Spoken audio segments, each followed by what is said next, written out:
Friends, Davanagere ಮತ್ತು ಚಿತ್ರದುರ್ಗ ಮತ್ತು ಶಿವಮೊಗ್ಗ ಇಲ್ಲಿ KMF ಅಲ್ಲಿ ಹೈರಿಂಗ್ ಆಗ್ತಾ ಇದೆ. ಹೈರಿಂಗ್ ಮೀನ್ಸ್ ಗೌರ್ಮೆಂಟ್ ಜಾಬ್ ಹೌದಾ. ಸೊ IT ಹೇಳಿ ಹೇಳಿ ಇದೆ ಹೈರಿಂಗ್ ಆಗ್ತಾ ಇದೆ ಬರುತ್ತೆ. ಸೊ ಗೌರ್ಮೆಂಟ್ ಜಾಬ್ ಕಾಲ್ ಆಗಿದೆ.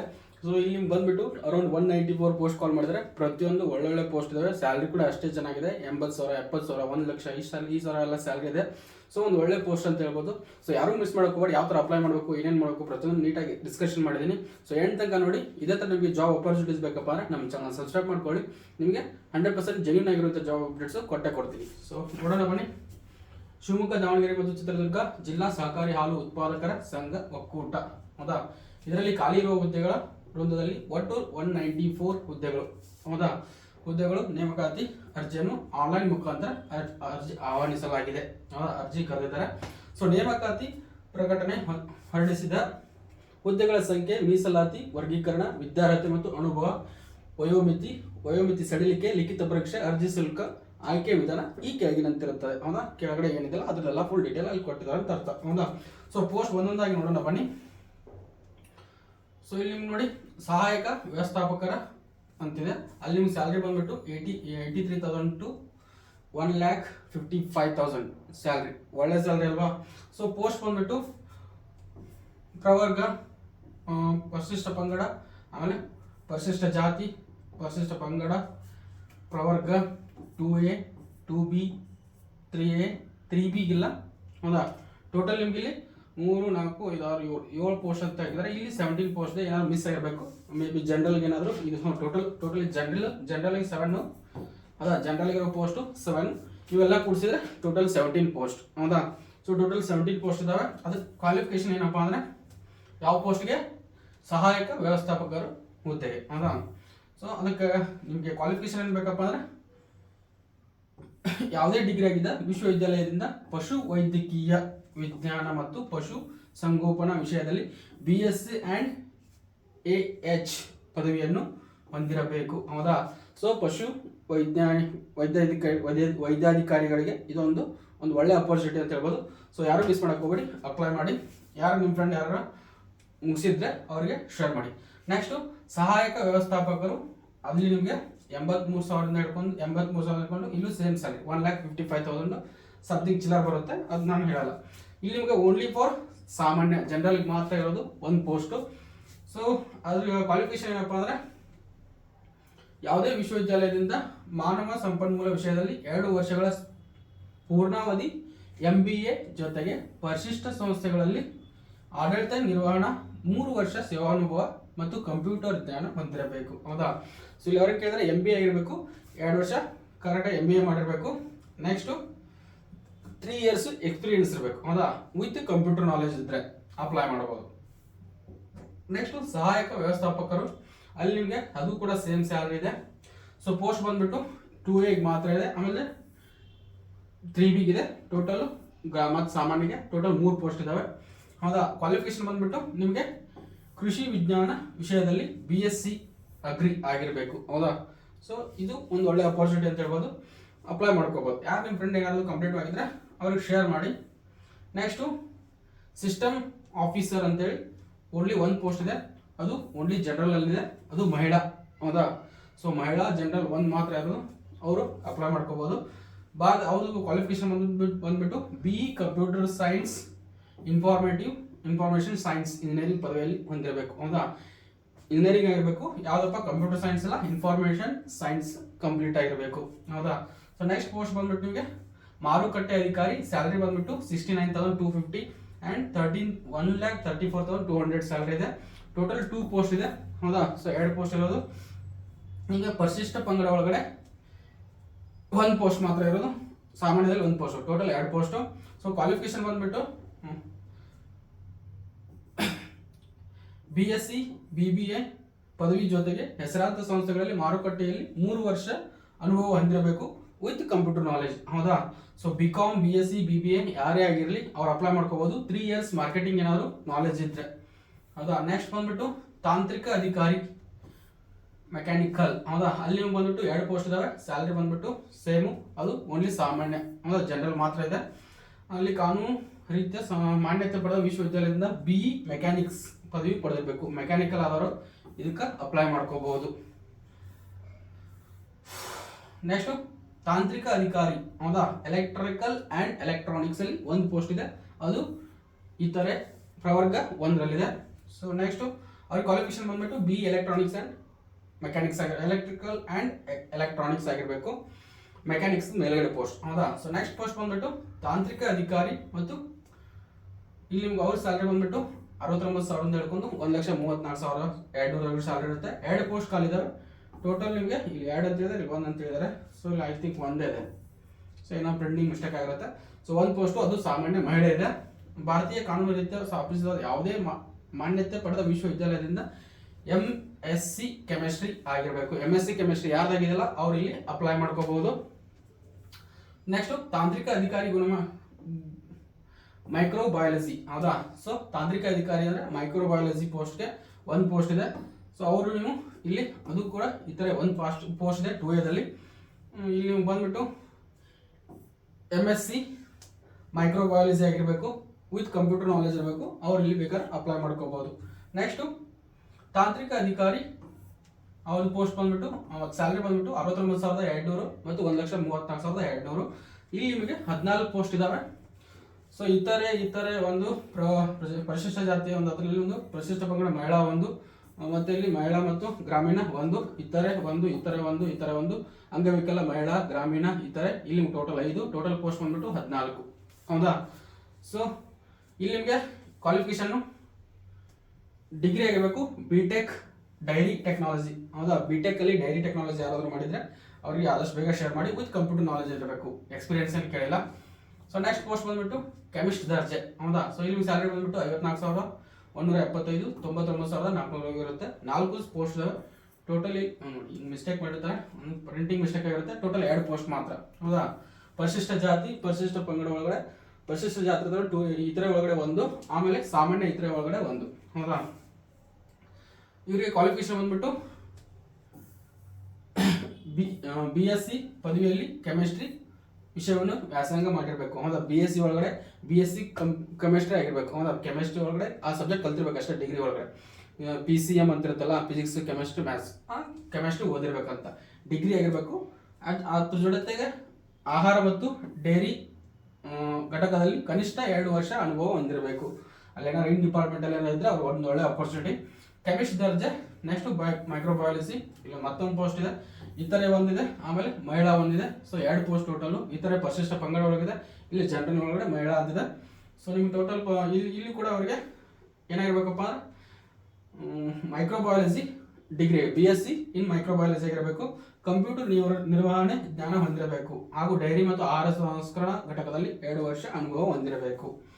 ಸೊ ನೆಕ್ಸ್ಟ್ ವಿಸ್ತರಣಾಧಿಕಾರಿ ದರ್ಜೆ 3, ಹೌದಾ. ಸೊ ಇಲ್ಲಿ ಟೋಟಲ್ ಬಂದ್ಬಿಟ್ಟು 17 ಪೋಸ್ಟ್ ಇದಾವೆ, ಹೌದಾ.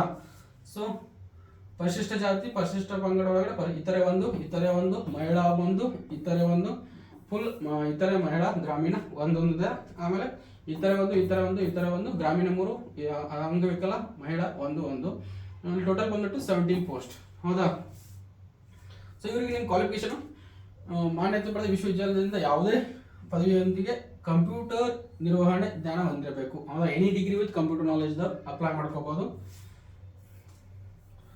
ಸೊ ನೆಕ್ಸ್ಟ್ ಪೋಸ್ಟ್ ಬಂದ್ಬಿಟ್ಟು ಆಡಳಿತ ಸಹಾಯಕ ದರ್ಜೆ 2. ಇಲ್ಲಿ ನಿಮಗೆ ಸ್ಯಾಲರಿ ಬಂದ್ಬಿಟ್ಟು 44,000 ಇಂದ 83,000. ನಾನು ಮೇಲ್ಗಡೆ ಒಂದು ಪಾಯಿಂಟ್ ಇದರಲ್ಲಿ ಹೇಳೋಕ್ಕಾಗಲ್ಲ, ಅದನ್ನು ನೀವು ಅಂಡರ್ಸ್ಟ್ಯಾಂಡ್ ಮಾಡ್ಕೊಳ್ಳಿ. 500, 200 ಎಲ್ಲ ಬೇಡ. ಸೊ ಇಲ್ಲಿ ನಿಮ್ಗೆ ಟೋಟಲ್ ಪೋಸ್ಟ್ ಬಂದ್ಬಿಟ್ಟು 17 ಪೋಸ್ಟ್ ಇದಾವೆ, ಹೌದಾ.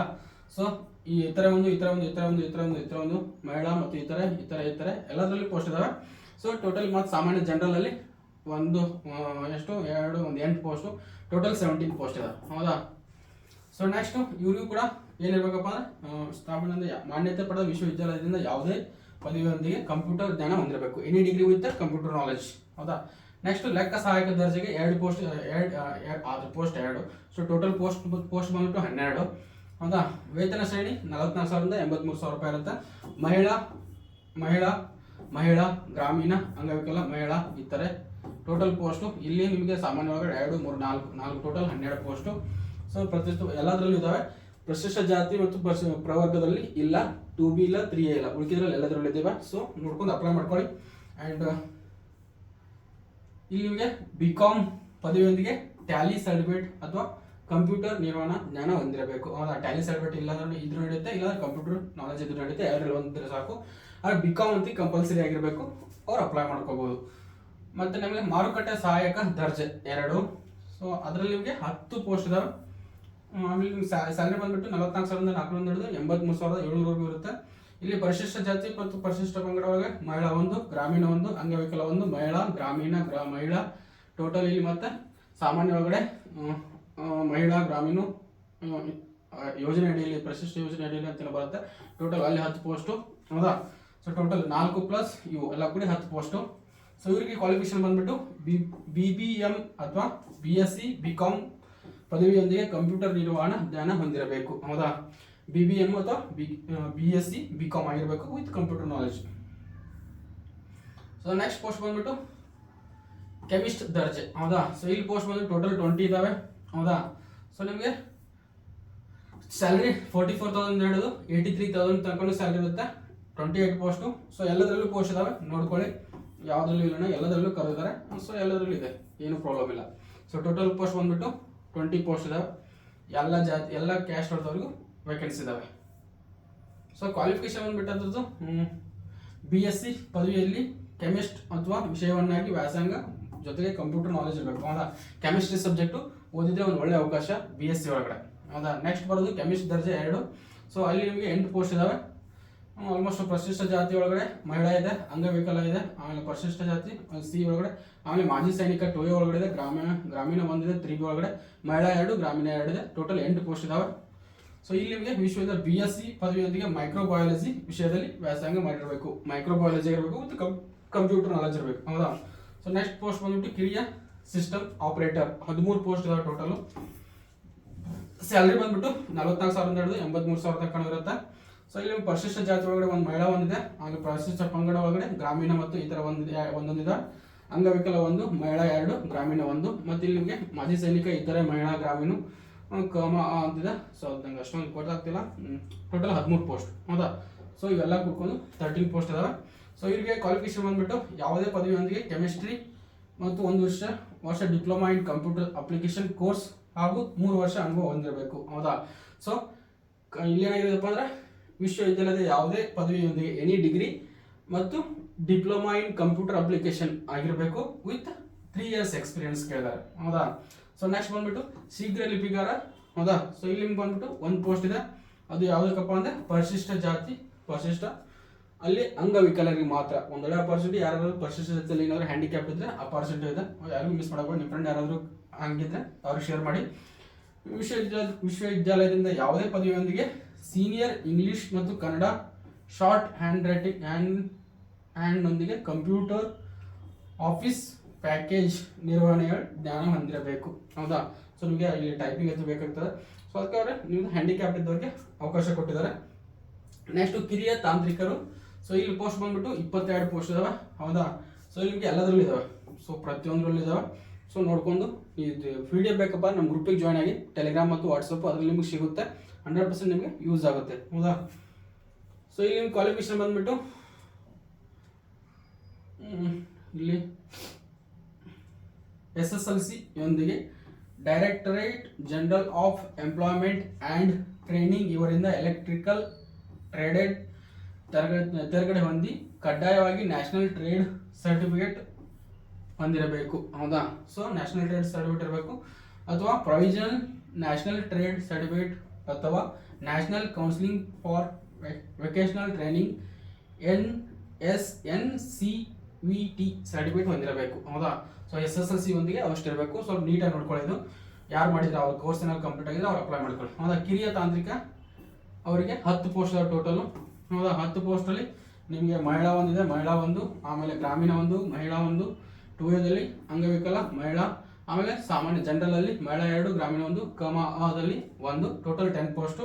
ಇವರಿಗೆ SSLC ಯೊಂದಿಗೆ directorate general of employment and training ಇದರಿಂದ ರೆಫ್ರಿಜರೇಷನ್ ಟ್ರೇಡ್ನಲ್ಲಿ ತೆರಗಡೆ ಹೊಂದಿ ಕಡ್ಡಾಯವಾಗಿ ನ್ಯಾಷನಲ್ ಟ್ರೇಡ್ ಸರ್ಟಿಫಿಕೇಟ್ ಹೊಂದಿರಬೇಕು. ಹೌದಾ, ಸೊ ಇದು ಕೂಡ ಸೇಮ್ ಕ್ವಾಲಿಫಿಕೇಶನ್ ನೋಡ್ಕೊಂಡು ಅಪ್ಲೈ ಮಾಡ್ಕೊಳ್ಳಿ. ಸೊ ನೆಕ್ಸ್ಟ್ ಬಂದು ಕಿರಿಯ ತಾಂತ್ರಿಕ. ಹೌದಾ, ಬಾಯ್ಲರ್ ಅಟೆಂಡರ್ ಅಂತೇಳಿ. ಸೊ ಇಲ್ಲಿ ಗ್ರಾಮೀಣ ಹೊಂದಿದೆ, ಮಹಿಳಾ ಹೊಂದಿದೆ, ಅಂಗವಿಕಲ ಹೊಂದಿದೆ, ಪರಿಶಿಷ್ಟ ಜಾತಿ, ಪರಿಶಿಷ್ಟ ಪಂಗಡ ಎ ಸಿ, ಆಮೇಲೆ ಪರಿಶಿಷ್ಟ ಪಂಗಡಗಳಿಗೆ ಒಂದು ಅಂಗವಿಕಲ ಇದೆ. ಆಮೇಲೆ 2A 2B ದಲ್ಲಿ ಒಂದೊಂದಿದೆ, ಮಹಿಳಾ ಇದೆ. 3B ದಲ್ಲಿ ಮಹಿಳಾ ಇದೆ. ಟೋಟಲ್ ಪೋಸ್ಟ್ ಬಂದ್ಬಿಟ್ಟು ಸಾಮಾನ್ಯದಲ್ಲಿ ಕೂಡ 2, 3 ಎಲ್ಲ ಇದಾವೆ, ಹೌದಾ. ತೃತೀಯ ಲಿಂಗ ಕೂಡ ಇದೆ, ಹೌದಾ. ಯಾರು ಜೆಂಡರ್ ಇರ್ತಾರಲ್ಲ ಅವರಿಗೆ, ಹೌದಾ, ತೃತೀಯ ಲಿಂಗ ಅವ್ರಿಗೆ ಕೂಡ ಒಂದಿದೆ. ಸೊ ಟೋಟಲ್ ಪೋಸ್ಟ್ ಬಂದ್ಬಿಟ್ಟು ಇಲ್ಲಿ 12 ಪೋಸ್ಟು, ಹೌದಾ. ಸೊ ಕ್ವಾಲಿಫಿಕೇಶನ್ ಬಂದ್ಬಿಟ್ಟು SSLC ಆಗಿರಬೇಕು. SSLC ಒಂದಿಗೆ ಆದಷ್ಟು ಬಾಯ್ಲರ್ ಮತ್ತು ಕಾರ್ಖಾನೆ ಇದರಲ್ಲಿ ಎಕ್ಸ್ಪೀರಿಯನ್ಸ್ ಇರಬೇಕು. ಅವರ ಬೇಕಾದ್ರೆ ಅಪ್ಲೈ ಮಾಡ್ಕೋಬಹುದು, ಹೌದಾ. ನೆಕ್ಸ್ಟು ಕಿರಿಯ ತಾಂತ್ರಿಕ ಫಿಟ್ಟರ್, ಇಲ್ಲಿ ನೀವು ಫಿಟ್ಟರ್ ಆಗಿದ್ರೆ ಸಾಕು. SSLC ಒಂದಿಗೆ ಡೈರೆಕ್ಟರೇಟ್ ಅಂದರೆ ITI ದಲ್ಲಿ ಫಿಟ್ಟರ್ ಆಗಿದ್ರೆ ಅವರಿಗೆ ಒಂದು ಒಳ್ಳೆ ಅಪಾರ್ಚುನಿಟಿ, ಅವ್ರು ಬೇಕಾದ್ರೆ ಅಪ್ಲೈ ಮಾಡ್ಕೋಬಹುದು. ಸೊ ನೆಕ್ಸ್ಟು ಕಿರಿಯ ತಾಂತ್ರಿಕ ವೆಲ್ಡರ್ ಅಲ್ಲಿ ಅವ್ರಿಗೂ ಕೂಡ ITI ಆಗಿದ್ರೆ ಗ್ರಾಮೀಣ ಒಂದಿದೆ, ಪರಿಶಿಷ್ಟ ಜಾತಿ ಒಳಗಡೆ ಸಾಮಾನ್ಯ ಒಳಗೆ ಒಂದು ಮಹಿಳಾ ಇದೆ, ಒಂದಿದೆ, ಅವ್ರು ಬೇಕಾದ್ರೆ ಅಪ್ಲೈ ಮಾಡ್ಕೋಬಹುದು. ಅಲ್ಲಿ ಕೂಡ SSLC ವಿತ್ ITI ಆಗಿದ್ರೆ ಅಪ್ಲೈ ಮಾಡ್ಕೋಬಹುದು. ಸೊ ನೆಕ್ಸ್ಟ್ ಇಷ್ಟು ಡೀಟೇಲ್ಸು ಇಲ್ಲಿ ನಿಮಗೆ ಅವರು ಏನಂತ ಕೊಟ್ಟಿದ್ದಾರೆ, ಹೌದಾ. ಸೊ ಕಮ ಅಂದರೆ ಕನ್ನಡ ಮಾಧ್ಯಮ ಅಭ್ಯರ್ಥಿ, ಸಾರಿ ಕನ್ನಡ ಮಾಧ್ಯಮ ಅಭ್ಯರ್ಥಿ, ಯಾವುದು ಅಲ್ಲಿ ಫುಲ್ ಫಾರ್ಮ್ ಇತ್ತಲ್ವ ನನಗೆ ಗೊತ್ತಾಗಲ್ಲ, ಅದಕ್ಕೆ ಕಮ ಅಂತ ಅಷ್ಟೇ ಹೋಗುತ್ತೆ. ಕನ್ನಡ ಮಾಧ್ಯಮ ಅಭ್ಯರ್ಥಿ ಅಂತ, ಹೌದಾ. ಸೊ 1 to 10 ಯಾರು ಕನ್ನಡ ಕಲ್ತಿರ್ತಾರೆ, ಕನ್ನಡ ಮೀಡಿಯಂ ಕಲ್ತಿರ್ತಾರೆ ಅವರಲ್ಲಿ ಎಲಿಜಿಬಲ್ ಅಂತ. ಒಕ್ಕೂಟದಲ್ಲಿ ಖಾಲಿ ಇರುವ ಹುದ್ದೆಗಳು ಶಿವಮೊಗ್ಗ ಇತರ ಜಾಲತಾಣದಲ್ಲಿ ವೆಬ್ಸೈಟ್ www.shimul.cop ಅಲ್ಲಿ ಲಭ್ಯವಿದ್ದು ಅಭ್ಯರ್ಥಿಗಳು ಕಡ್ಡಾಯವಾಗಿ ತಾಕ್ಷಣೀಯ ಸೇವೆ ಆನ್ಲೈನ್ ಮೂಲಕ ಮಾತ್ರ ಅರ್ಜಿ ಸಲ್ಲಿಸತಕ್ಕದ್ದು. ಅದು ನೀವು ಆನ್ಲೈನ್ ಮಾತ್ರ ಅಪ್ಲೈ ಮಾಡಬೇಕು, ಆಫ್ಲೈನ್ ಅಪ್ಲೈ ಮಾಡಿದ್ರೆ ಕನ್ಸಿಡರ್ ಮಾಡಲ್ಲ. ನೆಕ್ಸ್ಟು ಅಭ್ಯರ್ಥಿಗಳು ಭಾರತೀಯನಾಗಿರಬೇಕು, ಇಂಡಿಯನ್ ಆಗಿರಬೇಕು. ಅಭ್ಯರ್ಥಿಗಳು ಒಂದು ಹುದ್ದೆಗೆ ಒಂದು ಅರ್ಜಿಯನ್ನು ಸಲ್ಲಿಸತಕ್ಕದ್ದು. ಒಂದು ಹುದ್ದೆಗೆ ಒಂದಕ್ಕಿಂತ ಹೆಚ್ಚು ಅರ್ಜಿಯನ್ನು ಸಲ್ಲಿಸಿದ್ದಲ್ಲಿ ಮೊದಲ ಸಲ್ಲಿಸಿದ ಅರ್ಜಿಯನ್ನು ಮಾತ್ರ ಮಾನ್ಯತೆ ಮಾಡಲಾಗುವುದು, ಹೌದಾ. ನೀವು ಒಂದೇ ಫಾರ್ಮಲ್ಲಿ ಒಂದು 2-3 ಅಪ್ಲೈ ಮಾಡಿದ್ರೆ ಪೋಸ್ಟ್ಗೆ ಅದನ್ನ ಕನ್ಸಿಡರ್ ಮಾಡಲ್ಲ. ಬೇರೆ ಅಪ್ಲೈ ಮಾಡ್ಬೇಕಾದ್ರೆ ಬೇರೆ ಪೋಸ್ಟ್ನ ಬೇರೆ ಅಪ್ಲಿಕೇಶನ್ ಹಾಕಬೇಕು. ಆಮೇಲೆ ಅಮೌಂಟು ಬೇರೆ ತುಂಬಿರಬೇಕು. ಒಂದು ಅಮೌಂಟ್ ತುಂಬಿದ್ರೆ ಕನ್ಸಿಡರ್ ಮಾಡಲ್ಲ. ಫಸ್ಟ್ ಯಾವ್ದಿರ್ತೋ ಅದು ಮಾತ್ರ ಕನ್ಸಿಡರ್ ಮಾಡ್ತಾರೆ, ಹೌದಾ. ಒಂದಕ್ಕಿಂತ ಹೆಚ್ಚು ವೃಂದದ ಹುದ್ದೆಗಳಲ್ಲಿ ಅರ್ಜಿ ಸಲ್ಲಿಸಲು ಇಚ್ಛಿಸಿದ್ದಲ್ಲಿ ಅಂತ ಅಭ್ಯರ್ಥಿಗಳು ಒಂದೇ ನೋಂದಣಿ ಸಂಖ್ಯೆಯಡಿಯಲ್ಲಿ ಪ್ರತಿ ಹುದ್ದೆಗೆ ಪ್ರತ್ಯೇಕವಾಗಿ ಅರ್ಜಿ ಶುಲ್ಕ ಪಾವತಿಸಲು ಅವಕಾಶವಿದೆ, ಅವಾಗ ಬೇಕಾದ್ರೆ ಕನ್ಸಿಡರ್ ಮಾಡ್ತಾರೆ, ಹೌದಾ. ಸೊ ನೇಮಕಾತಿ ಅರ್ಜಿಗಳನ್ನು ಖುದ್ದಾಗಿ ಅಂಚೆ ಕೊರಿಯರ್ ಮೂಲಕ ಸಲ್ಲಿಸಲು ಅವಕಾಶವಿಲ್ಲ, ಹೌದಾ. ನೀವು ಹೋಗಿ ಪೋಸ್ಟ್ ಮಾಡಿ ಕೊಡ್ತೀನಿ ಅಂದರೆ ಅದು ಅವಕಾಶ ಇಲ್ಲ. ಓನ್ಲಿ ಆನ್ಲೈನ್ ಮಾತ್ರ ಅಪ್ಲೈ ಮಾಡಬೇಕು. ಅಭ್ಯರ್ಥಿಗಳು ಎಲ್ಲ ದಾಖಲೆಗಳನ್ನು ಸ್ಪಷ್ಟವಾಗಿ ಕಾಣುವಂತೆ ಆನ್ಲೈನ್ ಮೂಲಕ ಅಪ್ಲೋಡ್ ಮಾಡುವುದು ಕಡ್ಡಾಯವಾಗಿರುತ್ತದೆ. ನೀವು ಅಲ್ಲೇನಾದ್ರು ಮಿಸ್ಟೇಕ್ ಮಾಡಿ ಬ್ಲರ್ ಆದರೆ ಆಮೇಲೆ ರಿಜೆಕ್ಟ್ ಆದರೆ ಅವ್ರ ರೆಸ್ಪಾನ್ಸಿಬಿಲಿಟಿ ಅಲ್ಲ. ನಿಗದಿತ ಶುಲ್ಕ ಸಂದಾಯ ಮಾಡದಿದ್ದಲ್ಲಿ ಅರ್ಜಿಯನ್ನು ತಿರಸ್ಕರಿಸಲಾಗುವುದು, ಹೌದಾ. ವಿತಿನ ಡೇಟ್ ಒಳಗಡೆ ನೀವು ಅಮೌಂಟ್ ಏನಾದ್ರು ಪೇ ಮಾಡಿಲ್ಲಪ್ಪ ನಿಮ್ದು ಅರ್ಜಿ ಕ್ಯಾನ್ಸಲ್ ಆಗುತ್ತೆ. ನೆಕ್ಸ್ಟು ಪಾವತಿಸಿದ ಶುಲ್ಕ ಯಾವುದೇ ಕಾರಣಕ್ಕೂ ಹಿಂದಿಸಲಾಗುವುದಿಲ್ಲ, ಅಮೌಂಟ್ ಯಾವ ಕಾರಣಕ್ಕೂ ರಿಟರ್ನ್ ಮಾಡಲ್ಲ. ಒಕ್ಕೂಟ ಈ ನೇಮಕಾತಿ ಪ್ರಕಟಣೆಯಲ್ಲಿ ಸೂಚನೆಗಳನ್ನು ಪೂರ್ಣವಾಗಿ ತಿಳಿಯದೆ ಅಭ್ಯರ್ಥಿಗಳು ತಪ್ಪು ಮಾಡಬಾರದು. ಒಕ್ಕೂಟವು ಜವಾಬ್ದಾರರಾಗುವುದಿಲ್ಲ. ಸಪೋಸ್ ನೀವೇನಾದ್ರು ಏನು ಓದ್ದೇನೆ ಹಾಗೆ ಏನಾದ್ರು ಅಪ್ಲಿಕೇಶನ್ ಹಾಕಿ ಏನಾದ್ರು ಮಿಸ್ಟೇಕ್ ಆದರೆ ಅದು ನಿಮ್ಮ ತಪ್ಪು, ಅವ್ರದಲ್ಲ. ಯಾಕಂದ್ರೆ ಅವರೆಲ್ಲ ಕೊಟ್ಟಿರ್ತಾರೆ ಅಂದ್ಮೇಲೆ ನೀವು ಓದಬೇಕು. ಸೊ ನೆಕ್ಸ್ಟ್ ಅರ್ಜಿ ಶುಲ್ಕ ಬಂದ್ಬಿಟ್ಟು ನಿಮಗೆ ಪರಿಶಿಷ್ಟ ಜಾತಿ ಪ್ರವರ್ಗ ಎ, ಪರಿಶಿಷ್ಟ ಜಾತಿ ಪ್ರವರ್ಗ ಬಿ, ಪರಿಶಿಷ್ಟ ಜಾತಿ ಪ್ರವರ್ಗ ಸಿ, ಪರಿಶಿಷ್ಟ ಪಂಗಡ ಪ್ರವರ್ಗ 1 ಹಾಗೂ ಅಂಗವಿಕಲ ಅಭ್ಯರ್ಥಿಗಳು ಪಾವತಿಸಬೇಕಾದ ಶುಲ್ಕ 500 ರೂಪಾಯಿ, ಹೌದಾ. ಸೊ ಇತರೆ ವರ್ಗ ಅಭ್ಯರ್ಥಿಗಳು ಪಾವತಿಸಬೇಕಾದ ಶುಲ್ಕ 1000 ರೂಪೀಸ್, ಹೌದಾ. ಸೊ 500 ರೂಪಾಯಿ 1000 ರೂಪೀಸ್ ಇದೆ. ಯಾರು ನೋಡ್ಕೊಂಡು ಅಪ್ಲೈ ಮಾಡ್ಕೊಳ್ಳಿ. ಅಭ್ಯರ್ಥಿಗಳು ಅರ್ಜಿ ಭರ್ತಿ ಮಾಡಲು ಆನ್ಲೈನ್ನಲ್ಲಿ ನೀಡುವ ಸೂಚನೆಗಳನ್ನು ತಪ್ಪದೇ ಪಾಲಿಸಬೇಕು, ಹೌದಾ. ನೀವು ಅಪ್ಲೈ ಮಾಡುವಾಗ ಅಲ್ಲೇನು ರೂಲ್ಸ್ ಇರ್ತಾವೆ ಅದನ್ನು ಕರೆಕ್ಟಾಗಿ ಪಾಲಿಸಿ. ತಪ್ಪು ಮಾಹಿತಿಗಳು ಮತ್ತು ಅಸ್ಪಷ್ಟ ಮಾಹಿತಿ ನೀಡಿ ಅರ್ಜಿಯನ್ನು ಸಲ್ಲಿಸಿದ್ದಲ್ಲಿ ಅಂತ ಅರ್ಜಿಯನ್ನು ಯಾವುದೇ ಕಾರಣ ನೀಡದೆ ತಿರಸ್ಕರಿಸಲಾಗುವುದು. ಆ ಥರ ಏನಾದ್ರು ಮಿಸ್ಟೇಕ್ಸ್ ಮಾಡಿದರೆ ಡೈರೆಕ್ಟ್ ರಿಜೆಕ್ಟ್ ಮಾಡ್ತಾರೆ ಅಂತ ಹೇಳ್ತಾರೆ. ಅಭ್ಯರ್ಥಿಗಳು ಒಂದಕ್ಕಿಂತ ಹೆಚ್ಚು ಹುದ್ದೆಗಳನ್ನು ಅರ್ಜಿ ಸಲ್ಲಿಸಲು ಇಚ್ಛಿಸಿದ್ದಲ್ಲಿ ಅಂತ ಅಭ್ಯರ್ಥಿಗಳು ಪ್ರತಿ ಹುದ್ದೆಗೆ ಪ್ರತ್ಯೇಕವಾಗಿ ಅರ್ಜಿ ಸಲ್ಲಿಸಿ ಪ್ರತ್ಯೇಕವಾಗಿ ಅರ್ಜಿ ಶುಲ್ಕವನ್ನು ಪಾವತಿಸತಕ್ಕದ್ದು, ಹೌದಾ. ಸೊ ಅಪ್ಲೈ ಮಾಡುವಾಗ ಸಪ್ರೇಟ್ ಅಪ್ಲೈ ಮಾಡಿ, ಪೇಮೆಂಟ್ ಕೂಡ ಸಪ್ರೇಟ್ ಆಗಿ ಮಾಡಿ. ಪೇಮೆಂಟ್ ನಿಮ್ಮದು debit card, credit card, online ಮುಖಾಂತರ ಹೆಂಗೆ ಬೇಕಾದ್ರೆ ಪೇಮೆಂಟ್ ಮಾಡ್ಕೋಬಹುದು. ಅಲ್ಲೇ ತೋರಿಸ್ತಾರೆ ಯಾವ ಕಾರ್ಡ್ ಎಲಿಜಿಬಲ್ ಇದಾವೆ ಅಂತೇಳಿ, ಅದು ನೋಡ್ಕೊಂಡು ಅಪ್ಲೈ ಮಾಡ್ಕೊಳ್ಳಿ.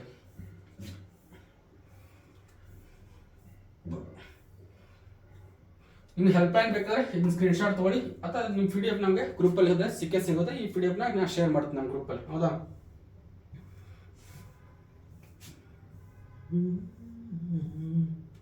ಸೊ ಇಷ್ಟು ಡೀಟೇಲ್ಸ್ ಇದೆ ಅನಿಸುತ್ತೆ. ನೆಕ್ಸ್ಟ್ ಏನಿಲ್ಲ ಅನ್ಸುತ್ತೆ, ಹೋಗಿದೆ ಇಲ್ಲಿ. ನೆಕ್ಸ್ಟು ಇಲ್ಲಿ ಬಂದ್ಬಿಟ್ಟು ನಿಮಗೆ ವಯೋಮಿತಿ ಅಂತ ಬಂದರೆ ಹೌದಾ, ಏಜ್ ರಿಲ್ಯಾಕ್ಸೇಷನ್ ಅಂತ ನೋಡಿದ್ರೆ ಪರಿಶಿಷ್ಟ ಜಾತಿ, ಪರಿಶಿಷ್ಟ ಪಂಗಡ, ಪರಿಶಿಷ್ಟ ಬಿ ಪ್ರವರ್ಗ ಬಿ, ಪರಿಶಿಷ್ಟ ಜಾತಿ ಪ್ರವರ್ಗ ಸಿ, ಪರಿಶಿಷ್ಟ ಪಂಗಡ ಮತ್ತು ಪ್ರವರ್ಗ 1 ಹೌದಾ. ಕನಿಷ್ಠ ವಯೋಮಿತಿ 18 ಆಗಿರಬೇಕು, ಗರಿಷ್ಠ 40, ಸಡಿಲಿಕೆ ಮತ್ತು ಅದನ್ನ ಹಿಡ್ಕೊಂಡ್ರೆ 43 ಆಗುತ್ತೆ. ಆಮೇಲೆ ಪ್ರವರ್ಗ 2A 2B ಮತ್ತು 3A 3Bಗೆ 18 38 ಟೋಟಲು, ಗರಿಷ್ಠ ಏಜು ಮಿನಿಮಮ್ 18.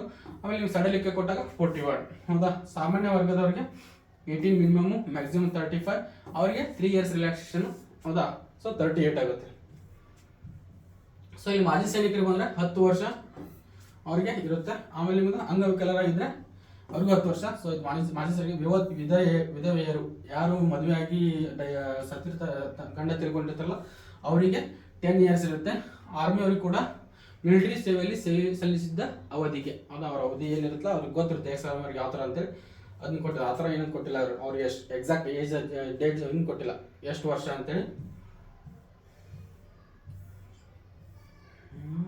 ಇಷ್ಟಿದೆ ಅನಿಸುತ್ತೆ, ಮತ್ತೇನಿಲ್ಲ ಹೌದಾ. ಉಳ್ಕಿದ್ದು PDF ಬೇಕಪ್ಪ ಒಂದ್ಸಲ ಓದ್ಕೊಳ್ಳಿ, ಇಲ್ಲಿದೆ.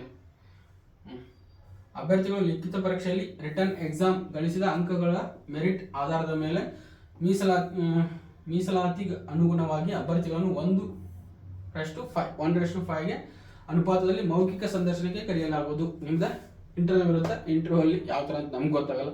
ಸೊ ನೀವು ಅಲ್ಲಿ ಕೂದಾಗ ಹೋದಾಗ ಗೊತ್ತಾಗುತ್ತೆ ಏನಂತೇಳಿ. ಸೊ ಒಂದ್ಸಲ ಟ್ರೈ ಮಾಡಿ ಹೌದಾ. ಸೊ 1:5 ಕರೀತಾರೆ. ಸೊ ಅದು ನಿಮಗೆ ಫಸ್ಟು ರಿಟರ್ನ್ ಎಕ್ಸಾಮಲ್ಲಿ ಪಾಸ್ ಆದರೆ ಹೌದಾ. ಅದಾದಮೇಲೆ ನಿಮಗೆ ಸಂದರ್ಶನದ ಸಮಯದಲ್ಲಿ ಕಡ್ಡಾಯವಾಗಿ ಹಾಜರುಪಡಿಸಬೇಕಾದ ಪ್ರಮುಖ ಪ್ರಮಾಣ ಪತ್ರಗಳನ್ನು ಕೆಳಕಂಡ ಅಂತಿವೆ ಹೌದಾ. ಸೊ ಸ್ವಲ್ಪ ಕನ್ನಡ ಓದುವಾಗ ಸ್ವಲ್ಪ ತ್ರಾಸಾಗುತ್ತೆ. ವಿವಿಧ ಹುದ್ದೆಗಳಿಗೆ ನಿಗದಿಪಡಿಸಲಾದ ವಿದ್ಯಾರ್ಹತೆ ಮತ್ತು ಎಲ್ಲ ಸೆಮಿಸ್ಟರ್ಗಳ ವರ್ಷಗಳ ಪ್ರಮಾಣ ಪತ್ರಗಳು ಅಥವಾ ಅಂಕಪಟ್ಟಿಗಳು ನಿಮ್ದು ಇರಲೇಬೇಕು. ಒರಿಜಿನಲ್ ಮಾರ್ಕ್ಸ್ ಕಾರ್ಡ್ ಎಲ್ಲ ಇರಬೇಕು ಹೌದಾ. ಸೊ ನೆಕ್ಸ್ಟ್ ಜನ್ಮ ದಿನಾಂಕ ನಮೂದಿಸಿದ SSLC ತತ್ಸಮಾನ ಪರೀಕ್ಷೆಯ ಪ್ರಮಾಣ ಪತ್ರ ಇರಬೇಕು ಹಾಗೂ ತೋರಿಸುವ ಸಂಚಿತ ದಾಖಲೆ ಇರಬೇಕು. ಎಕ್ಸ್ಟ್ರಾಕ್ಟ್ ಕಮ್ಯುನಿಟಿ ಹೌದಾ, ರೆಕಾರ್ಡ್, ಜನನ ಪ್ರಮಾಣ ಪತ್ರ ಹೌದಾ, ಬರ್ತ್ ಸರ್ಟಿಫಿಕೇಟ್ ಹೌದಾ. ನೆಕ್ಸ್ಟ್ ವಿವಿಧ ಮೀಸಲಾತಿಗಳಲ್ಲಿ ಕೋರಿದ್ದಲ್ಲಿ ಮೀಸಲಾತಿ ಪ್ರಮಾಣ ಪತ್ರಗಳು ನಿಮ್ದೇನಾದರೂ ಕ್ಯಾಸ್ಟ್ ಅವೆಲ್ಲ ಇದ್ರೆ ಅವರೆಲ್ಲ ಇರಬೇಕು. ಅಂತ ಎಕ್ಸ್ಪೀರಿಯನ್ಸ್ ಇದ್ರೆ ಅವು ಇರಬೇಕು. ಅನುಭವ ಮತ್ತು ಪ್ರಮಾಣ ಪತ್ರ ಅವು ಕೂಡ ಇರಬೇಕು. ಎಕ್ಸ್ಪೀರಿಯನ್ಸ್ ಇದ್ರೆ ಕಂಪ್ಯೂಟರ್ ನಿರ್ವಹಣೆಯಲ್ಲಿ ಸಂಬಂಧಪಟ್ಟ ಹುದ್ದೆಗಳಿಗೆ ಕಂಪ್ಯೂಟರ್ ಜ್ಞಾನ ಪ್ರಮಾಣ ಪತ್ರ ಕೂಡ ಬೇಕು. ಸೊ ಇಷ್ಟು ಡೀಟೇಲ್ಸ್ ಐ ಥಿಂಕ್ ಇದೆ. ಇನ್ನು ನೆಕ್ಸ್ಟ್ ಏನಿಲ್ಲ. ಇದು ಬೇಕಪ್ಪ ಅಂದರೆ ನೀವು ಗ್ರೂಪಿಗೆ ಜಾಯ್ನಿಗೆ 100% ನಾನು ಶೇರ್ ಮಾಡ್ತೀನಿ. ಫೋಟೋ ಕೂಡ ಈ ಥರ ಇರಬೇಕು. 35, 45 mm, 35 mm, 20 mm photo size ಹೌದಾ. ಸೊ ಅವ್ರು ಆಲ್ರೆಡಿ ಹೇಳಿದರೆ ಭಾವಚಿತ್ರ ಮ್ಯಾಕ್ಸಿಮಮ್ 10 KB ಒಳಗಡೆ ಇರಬೇಕು ಹೌದಾ. ಸೊ 10 KB ಮೇಲೆ ಹಾಕ್ಬೇಡಿ. ಸಹಿ 50 KB ಒಳಗಡೆ ಇರಬೇಕು ಸಿಗ್ನೇಚರು. ಸೊ ಇಷ್ಟು ಡೀಟೇಲ್ಸ್ ಇದೆ. ನೆಕ್ಸ್ಟ್ ಏನೂ ಇಲ್ಲ ಐ ಥಿಂಕು. ಸೊ ಇದು ಬೇಕಪ್ಪ PDF ಬೇಕಪ್ಪ ನಮ್ಮ ಗ್ರೂಪಿಗೆ ಜಾಯ್ನ್ ಆಗಿ 100% ನಿಮಗೆ ಸಿಗುತ್ತೆ. ಕೆಳಗಡೆ ಡಿಸ್ಕ್ರಿಪ್ಷನಲ್ಲಿ ಗ್ರೂಪ್ ಲಿಂಕ್ ಇದೆ, ವಾಟ್ಸಪ್ ಮತ್ತು ಟೆಲಿಗ್ರಾಮ್. ನಿಮ್ಗೆ ಯಾವ್ದ್ರಲ್ಲಿ ಕಂಫರ್ಟ್ ಆಗುತ್ತೋ ಅದರಲ್ಲಿ ಜಾಯ್ನ್ ಆಗಿ 100% ನಿಮಗೆ ಇದೇ ಥರ ಜೆನ್ಯೂನ್ ಆಗಿರುವಂಥ ಜಾಬ್ ಅಪ್ಡೇಟ್ಸು ಕೊಡ್ತೀನಿ. ಸೊ ಯಾರಿಗೆ ನೀಡಿಲ್ಲ ಅವ್ರು ಶೇರ್ ಮಾಡಿ, ಯಾರು ಅಪ್ಲೈ ಮಾಡ್ತಿಲ್ಲ ಅವ್ರು ಆಲ್ ದ ಬೆಸ್ಟ್ ಹೇಳ್ತಾ ಈ ವಿಡಿಯೋನ ಎಂಡ್ ಮಾಡ್ತಾ ಇದ್ದೀನಿ. So thank you, bye bye.